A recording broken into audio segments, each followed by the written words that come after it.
नमस्कार। आज की कहानी एक बहुत ही पुराना लेकिन हमेशा काम का सवाल उठाती है और हाँ, उसका जवाब भी देती है।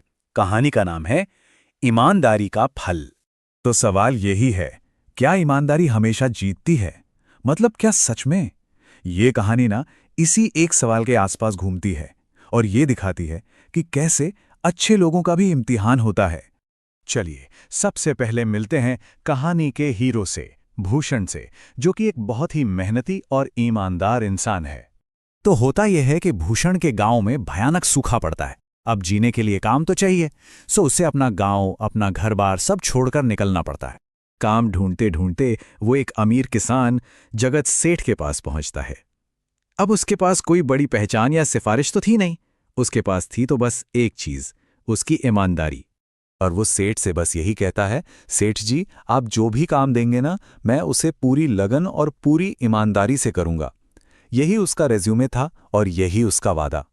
और उसे काम मिल भी जाता है। 100 जानवरों की देखभाल का काम, तनख्वाह महीने के 200 रुपए, साथ में खाना और गौशाला में रहने की जगह। शुरुआत छोटी थी, लेकिन भूषण के लिए ये एक नई उम्मीद थी। अब भूषण अपनी मेहनत से कमाल कर देता है। जानवर पहले से कहीं ज्यादा तंदुरुस्त हो जाते हैं, दूध का उत्पादन बढ़ जाता है। उसका काम ना खुद अपनी कहानी कह रहा था और जगत सेठ ये सब देख के बहुत खुश था। तो इसका नतीजा क्या हुआ?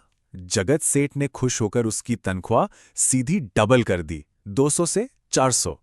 यहां तक तो सब बढ़िया चल रहा था। लग रहा था कि हाँ, ईमानदारी का फल सच में मीठा होता है। लेकिन कहानी में अब एक ट्विस्ट आता है, एक ऐसा मोड़ जहां भूषण के भरोसे को बहुत बुरी तरह से तोड़ा जाता है। तो देखिए, कई साल मेहनत करके भूषण ने कुछ पैसे बचा लिए, पर अब एक नई टेंशन शुरू हो गई। गांव में चोरियां बहुत बढ़ गई थीं। उसे अपनी मेहनत की कमाई की फिक्र होने लगी। जगत सेठ ने बड़े नेक इरादे से उसे एक सलाह दी। कहा कि गांव के जमींदार के पास अपने पैसे रखवा दो, वहां एकदम सेफ रहेंगे। यह सलाह अच्छी नीयत से दी गई थी, पर यही से कहानी पूरी तरह पलट जाती है। भूषण अपनी जिंदगी भर की कमाई, पूरे 5,800 रुपए जमींदार के हवाले कर देता है। सोचिए, ये सिर्फ पैसे नहीं थे, ये उसकी सालों की मेहनत थी, उसके सपने थे। जमींदार भी उसे पूरी तसल्ली देता है, कहता है, फिक्र मत करो, तुम्हारे पैसे बिल्कुल महफूज हाथों में हैं। एक छोटा दिलासा। 2 साल और गुजर जाते हैं। भूषण पहले की तरह मेहनत करता रहता है। अब वो सोचता है कि अपनी बचत से थोड़ी जमीन खरीद ली जाए। तो वो अपने पैसे वापस लेने जमींदार के पास पहुंचता है। और बस यहीं पर उसके साथ सबसे बड़ा धोखा होता है। जमींदार उसे पहचानने तक से मना कर देता है और बड़े रूखेपन से कहता है, कोई कागज है तुम्हारे पास? मैं तो बस कागजों पर ही काम करता हूं। उसे पता था, बिल्कुल पता था कि भूषण के पास कोई सबूत नहीं होगा। भूषण बेचारा गिड़गिड़ाता है, मालिक, रहम करो, मेरे पैसे लौटा दो, मैंने बहुत मुश्किल से ये पैसे जोड़े हैं।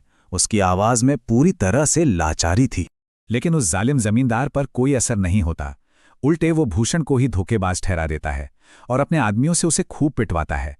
भूषण पूरी तरह से टूट चुका था, शरीर से भी और मन से भी।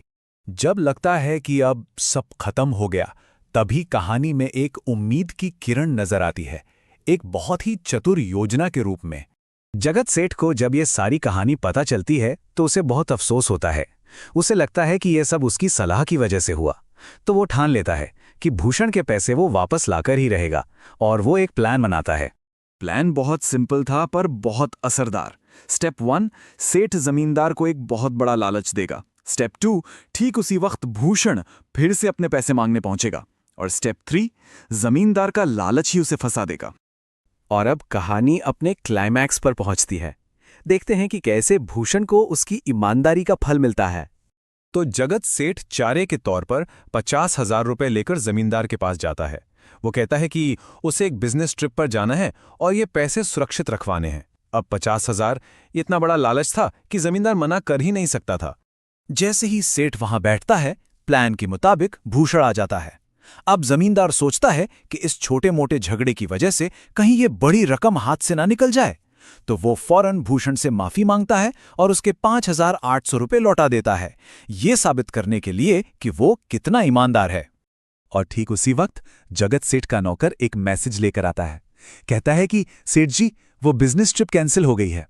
बस जगत सेठ अपना पैसा वापस उठाता है और कहता है, चलो अब तो इन पैसों को रखने की जरूरत ही नहीं, और खेल खत्म। जमींदार अपने ही बुने जाल में फंस चुका था। आखिर में जगत सेठ भूषण से कहता है, याद रखना, जो इंसान मेहनत और ईमानदारी से कमाता है ना, भगवान उसका कभी बुरा नहीं होने देता। और ये कहानी हमें इसी एक दमदार सोच के साथ छोड़ जाती है, जो शायद आज के ज़माने में भी उतनी ही सच है।